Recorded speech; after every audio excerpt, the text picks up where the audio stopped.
ሰላም ጤና ይስጥልን የቲጂኤስ ኢንተርቴይንመንት ቤተሰቦች እንዴት አላችሁ? እንዴት ከረማችሁ? ዛሬ የምንገኘው በቲጂኤስ ኢንተርቴይንመንት ካፌ ሾፕ ነው። ይዘንላችሁ የመጣን ደግሞ አንድ ትልቅ የተከበረች እንግዳ ይዘንላችሁ መጥተናል።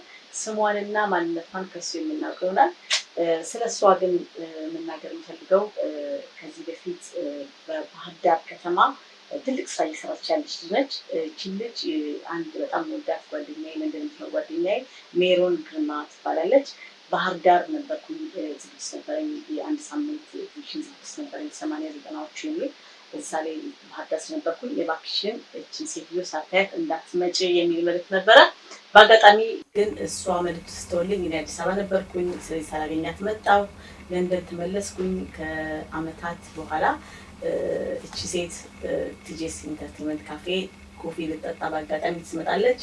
ማንነቷን ትነግረኛለች። እኔ ደግሞ የባህር ዳር ልጅ እንደመሆኔ መጠን ከባህር ዳር ነው የመጣው ስትለኝ ቴሌቪዥን አጥቼ ሳሳያት ብንወደውና ከምናከብረው ከአርቲስት እሸቱ መለስ ጋር የነበራትን ፕሮግራም አሳየዋት። ቪዲዮን ያየሁት ለመጀመሪያ ጊዜ አሁን ቅርብ ጊዜ ነው። በጣም ደስ የሚል ፕሮግራም የነበራት እና እቺን እንግዳ ድንቅ ሴት ወደ እናንተ ይዤ መጥቻለሁኝና ከሷ ጋር ጥሩ ዝግጅት ይኖረናል። እንግሊዝኛ ነው የምትናገረው፣ አማርኛ አትችልም። ስለዚህ ከሷ ጋር ጥሩ ዝግጅት ይኖረናል። አብራችሁ ቆዩ።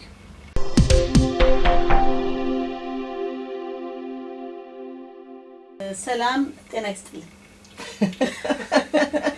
Don't even know this one? I know this, but I'm ትንሽ አማርኛ ግን I know ሰላም ትነስልኝ። ሰላም Nice to meet you. እንዴት ነሽ? ደህና ነኝ። እንዴት ነሽ አንቺ? ደህና ነኝ እግዚአብሔር ይመስገን። Nice. Can you introduce yourself to my followers? Who you are and where you're from, please? Okay, so my name is Menna. Well, my English name is Barbara. Yeah. My Nigerian name is Menna. Uh-huh. My church name is Fakirta Xavier. Okay. I am from Bahir, I like to say.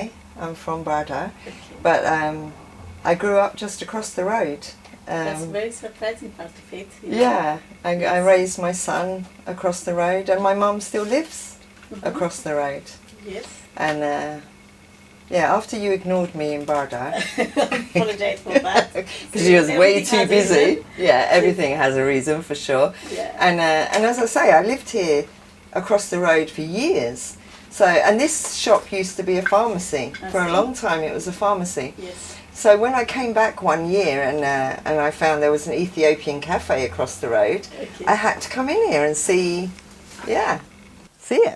what was happening. And do you remember that Of when course. I first came? And then with your Jamaican hair? Okay, you don't want that. Not Jamaican hair. Okay. Firstly, everyone says that. I walk around the streets of Bahir and people shout, Jamaica, and it's like, no, gosh. You know, Africans had their hair like this for centuries before Rastafarians ever had their hair like this. Okay. This is a traditional African hairstyle for me. Mm-hmm.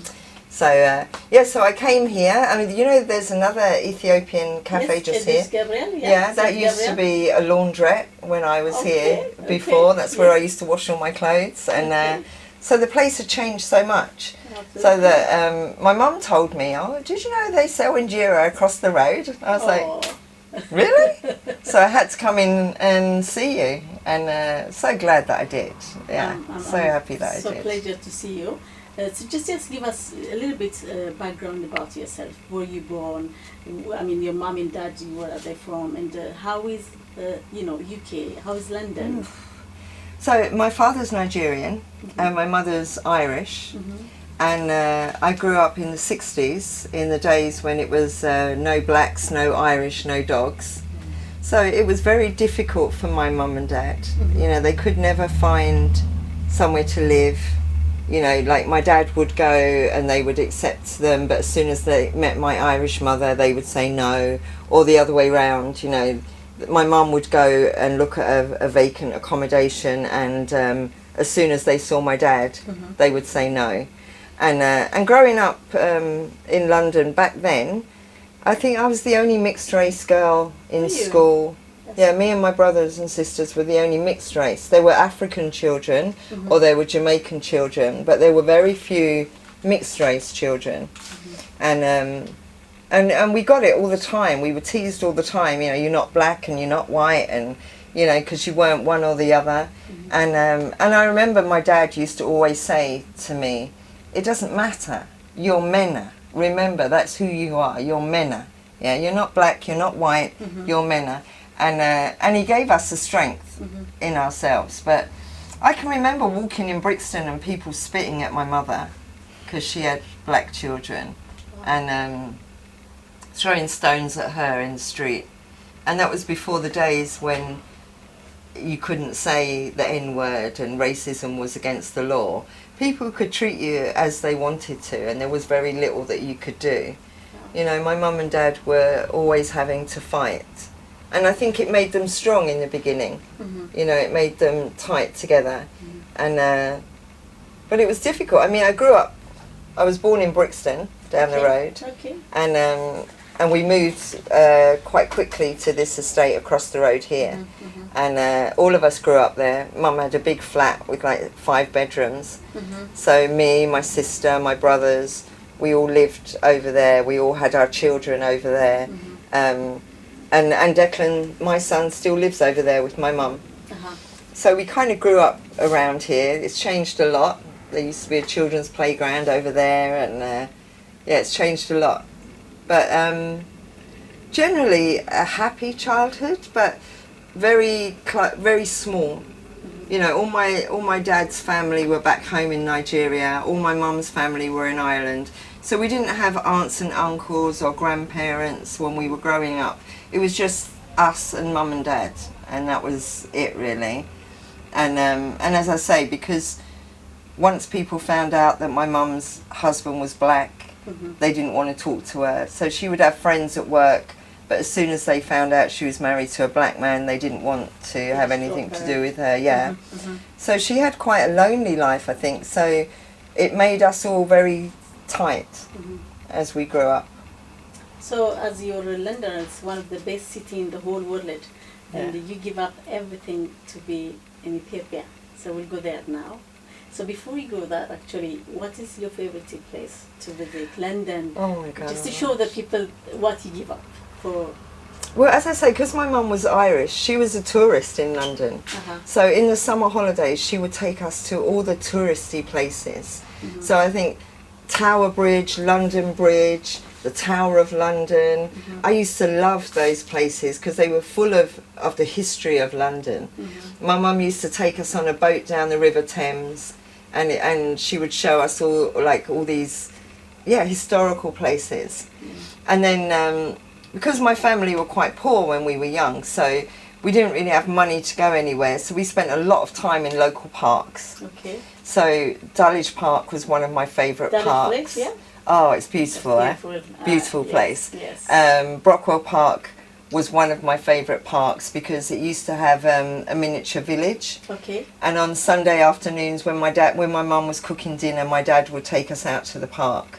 So I remember spending a lot of time with my dad in the parks, and because you didn't have to spend money, and we didn't have a lot of money. So I loved Dulwich. And as I grew older, I used to take my son there. There's a place where you can hire bikes. And even at work, when I was working with disabled children, I would take them to Dulwich Park because there are some peaceful areas for children who have disability, and there's a lovely pond and lakes and it's beautiful. Dulwich Park is beautiful. London is beautiful. Absolutely. And you know, raising my son here, there was like once I had my son, I had more money, and there's so much to do in London, you know, that I miss in Bahir Dar. There's nothing to do really. I mean, I love Bahir Dar. Of course. But you know, you can't take your children out bowling on a Saturday night, and you can't go to the cinema, and there aren't the things to do that there are in London. Absolutely. And I miss the food. That's a big thing for me. I miss the food. And of course I miss people. I miss my friends. All my friends still live around here. And I miss my family. I miss, you know, I miss every day being with my mum. I miss every day being with my son. And I miss being able to just pop down the road and see my friends. A lot of my friends live on this estate over here. So when I'm home, I can just go around to see my friends for a coffee, and you know, people that I went to primary school with, that I went to secondary school with, and yeah, it's hard. It's lonely in Bahir Dar, and it's lonely because I don't speak the language, so I don't have many friends. And as you know, I like to talk a lot, so it is lonely being in Bahir Dar. We need to teach you Amharic. Oh, for sure. Yeah. But before we go to Bahir Dar, tell me and take me when you were younger. How do you go to school, and did you work anywhere else, like in London? So if you just take us that. Yeah, I mean, of course, back when I was a kid, it was easy to get jobs, Saturday jobs, and while you were studying. Yeah, while I was still at school. So I used to work every Saturday, and I used to work in Knightsbridge, which is if you like to shop. Knightsbridge is one of the places to shop. So I used to work on Saturdays in a shop called Russell and Bromley, and even then the shoes were like £300 for a pair of shoes. Oh wow! Yeah, I mean it's really expensive over there, and I've worked. Oh, I've had so many jobs. Like as a teenager, I've worked so many jobs, and I love the diversity of London. I love that when you're uptown, there are so many different cultures. There's so much to do. I mean, I have a friend. We're still friends. Les, who used to work uptown, and we used to walk around at night, just walking around Soho, because everything's still alive at night. You know, in Bahir Dar, everyone's asleep at 9 o'clock. It's like, it was such a shock. But when you're here in London, there are things to do all through the night. And as a teenager, my dad was very strict, so my dad would not really want me to go anywhere. So I used to climb out the window. Okay. Yeah, I used to climb out the window. Started when I was about 11 or 12. Oh, I know. so young. I was a very naughty child. Okay. And I used to climb out the window and meet my friends, and we would go to Hyde Park, places like that, and really do nothing, you know. And when you look back, it's like, why did I do that? Because when I got home, I'd be in so much trouble. Okay. And back then, my dad would be quick to... But it was worth it. I loved it. I loved the freedom that London gave me, especially as a teenager. So I used to do a lot of sneaking out of the house, and my dad did a lot of nailing shut the windows so that I couldn't get out. Yeah, and then I used to go into my brother's room and climb out their window. And you're very naughty. I was very naughty. Okay. Yeah, okay. So I used to love places like Hyde Park. I used to love being in Soho, or you know, just up by the South Bank when you can walk along the river and the lights are bright, and it's so busy all through the night. There would be people busking and singing, and I loved it. So you just take a bus and go to... Yeah, I used to, because the buses used to go all through the night. I don't know if they still do now. Yeah, back then there would be like night buses. Oh, right. And so it was easy to go to a nightclub and get a night bus home. You didn't have to pay for a taxi and that. And I think the world was safer then. And I'd always be with a group of people. Okay. And so we would walk home a lot, walk through Clapham Common at night, and we were safe, you know. And get on night buses. Sometimes if I was scared to go home, I would just sleep on the night bus until the morning when my mum would... Sometimes my dad would lock the door, Okay. Yeah, if I didn't get home by a certain time, my dad would lock the door. So I used to sleep on the night bus, and in the morning my mum would sneak the door open and let me in. Mummy's mum, yeah? Thank you, Mum. Yeah. So how was the education background as well? What did you do? Well, I went to Catholic school, so even though I was quite naughty, I was quite clever. And back then there was an exam, I don't think they do it anymore, called the 11 Plus. And if you passed the 11 Plus, you could go to, I suppose, the equivalent almost of private school. So I passed the 11 Plus and I went to a Catholic school. And I had a very good education. Nice. And surprisingly, I think one year my dad knew me very well. So one year my dad came home from a teacher's meeting and he said, "Oh, Mena, you're going to fail all your exams." And I was like, "What?" And he said, "Yeah, teacher said that you're stupid and you're going to fail all your exams." So inside me, I was like, I'm going to show them that I'm not stupid. Yeah. So I passed all my exams. I got, I think, 9 grade A's and 1 B. Okay. And I was so proud. And when I showed my dad, he's like, "You got a B." And I was African like, "Yeah, African father, yeah." I was like, "Did you not notice all the A's?" And he's like, "No, you got a B. Why did you get a B?" It's like, oh my gosh. But yeah, I did well at school. So And I enjoyed school. university? No. No. Well, I did go to university later. I got pregnant very young, and that put an end to my education at that time. But then when my son was about 4 years old, I decided to go back to university. And so I went back to uni. I got 2 degrees, a law degree and a social work degree. And I practiced law for a little while, and then I realised this is not for me. Okay. And so then I became a social worker, which was much more who I was. And Helping others? yeah, I enjoyed that. And so I was a social worker for a long time. And then again, that started to become difficult, not because of the work, but because there were no resources. So you would find a family and you know how you can help them, but there were no resources available to help them. So I started working with disabled children, and I just loved that. And that's when I felt like this is what I want to do. Yeah. Okay.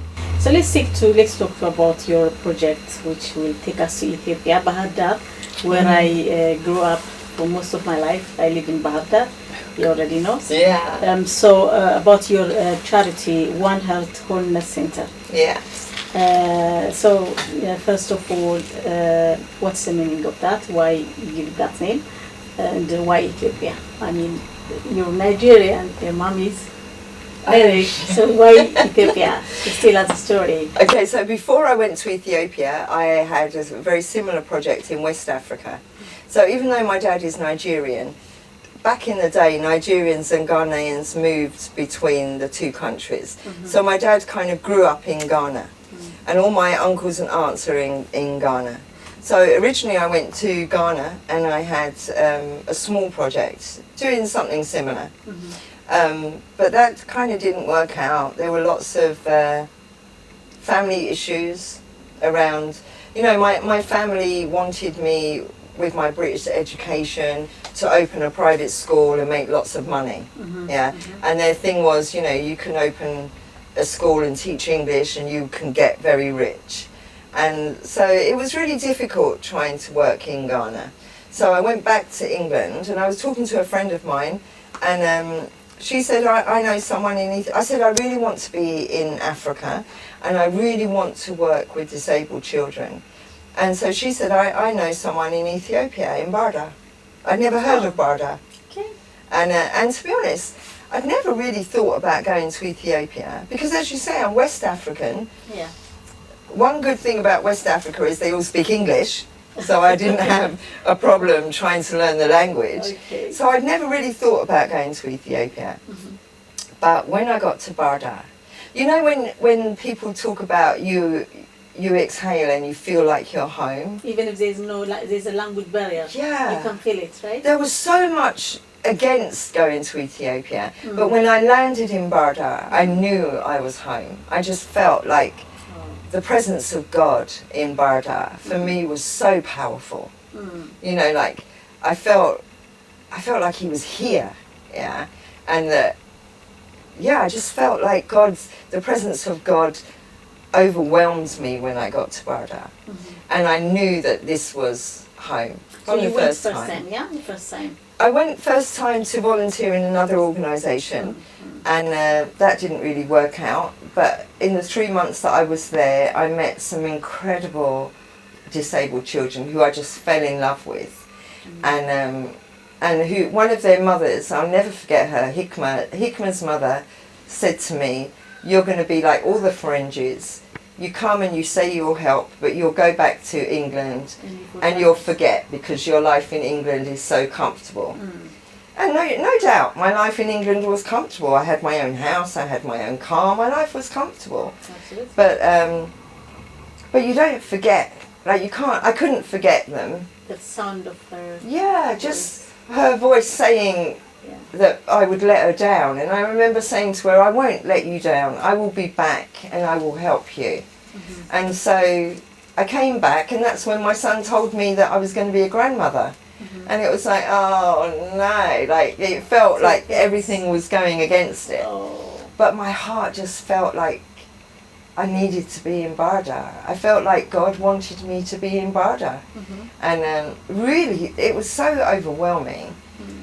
And you know the story about when I got on the bus. Yeah, tell us about that actually, about asking. Well, after Declan told me that I was going to be a grandmother, and I've been waiting to be a grandmother for years, you know, my son was 30 before he had his child, and my brothers and sisters already had grandchildren, and I was so jealous. I really wanted to be a grandmother. And so when he told me, I was thinking like, why now? Like now I've made the decision to go to Ethiopia, so I was torn. And I'm not a person who goes to church and prays. I talk to God all day.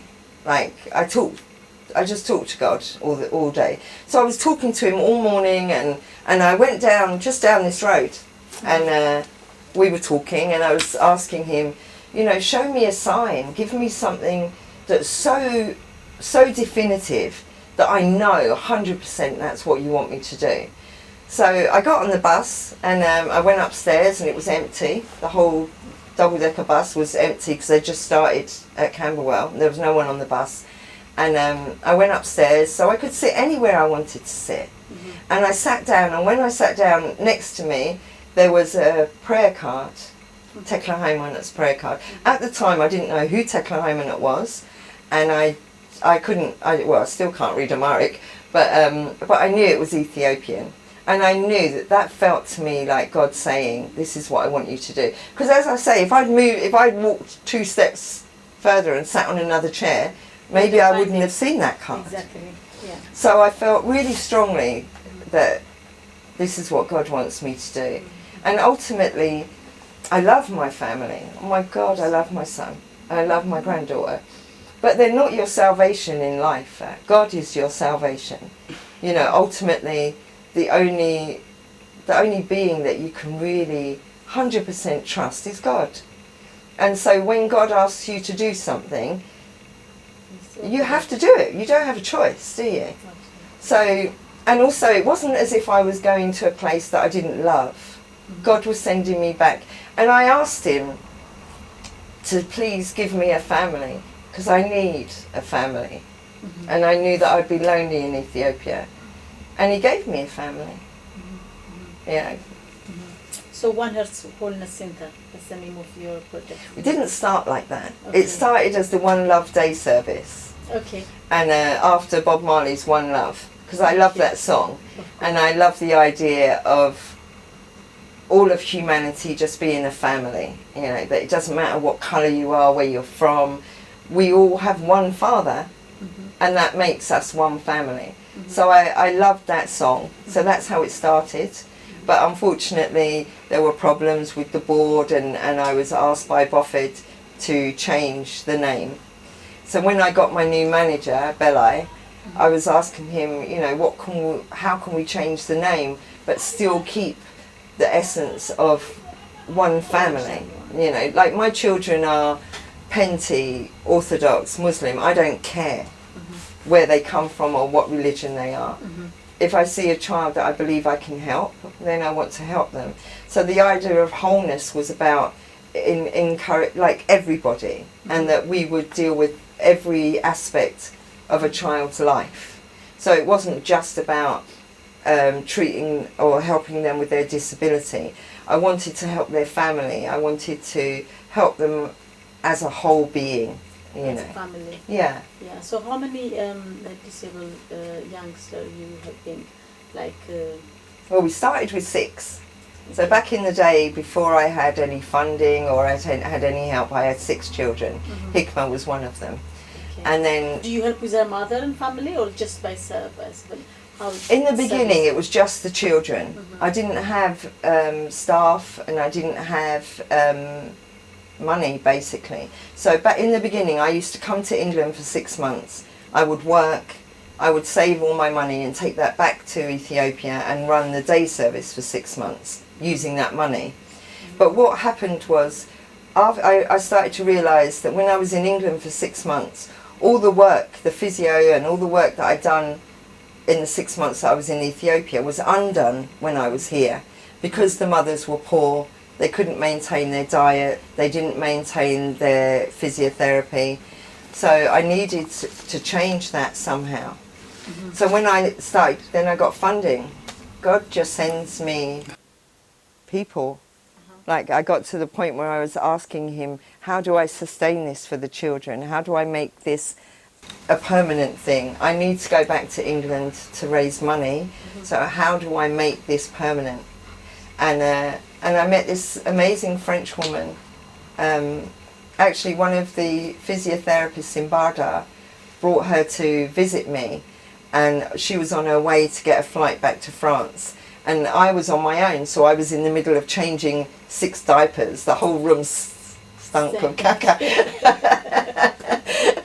Okay. But she agreed to help me, and she went back to France. And that's when the sponsorship started with a French organisation called Arms. So they still sponsor us. They still send money to help us.